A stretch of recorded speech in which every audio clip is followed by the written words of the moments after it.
If you feel isolated, rejected, lonely, and you know that God is calling you to something more, I am here to encourage you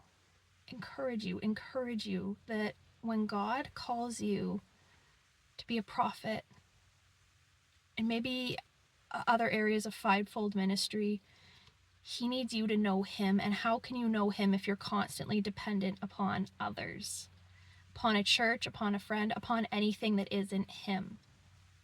You know, God took me through a season. It was a very, at times, felt lonely, but through that loneliness, I learned to reach out to him in every moment for every little thing. Sure, there were some painful times. This went on for over 4 years. I would say it went on for, now that I'm realizing it, it was probably about 6 years. And I didn't feel like I had friends. I had people that liked me, of course, but God put this desire to know him so deeply that human intimacy just wouldn't fulfill me. So, he did that for a purpose, though. He didn't do it so that I would feel lonely. And to be honest, he carried me through it. There were times I felt lonely, but he carried me through it, and he filled me so much and surrounded me so much and taught me so much that it was actually, a lot of it was pleasurable. And though there were some really hard times, don't get me wrong, there were some very, very hard times for probably about 4 years.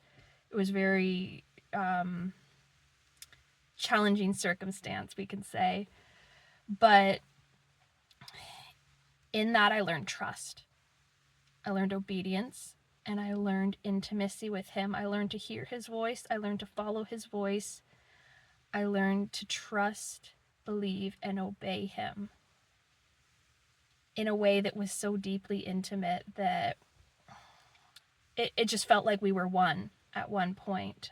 Even though I knew I was me and he's him, he brought me to that level where we were so close that I just really felt him in me. And he brought me to that point where I could trust him, where I could just really, really trust him. And it got to the point where things just did not matter to me. Like, all the worldly things broke off, all the really selfish, non-faith-filled things, they just broke off, because they do. When you're in his presence, those things just break off. He eradicates them. It's not our ability, it's his. And to be honest with you, that hunger he gave me to just be with him for that consecrated 6 years, it came from him. It wasn't my own ability. It's something he gave me. I didn't understand it at first when I had it, but now looking back, I can see it was all him. It was his strength. It wasn't mine. It was his. So I'm just encouraging you that if you're in that season, if he's isolated to you, allowed others to reject you, allowed really anything to bring you to that place, and you're just really hungering for him and more of him and knowing him, I believe he's calling you to something much deeper, much greater than anything you could have come up with on your own. So I just bless you in this, and I just encourage you to trust him more than you ever have before, and to follow him. Don't listen to the world. Don't listen to what people say.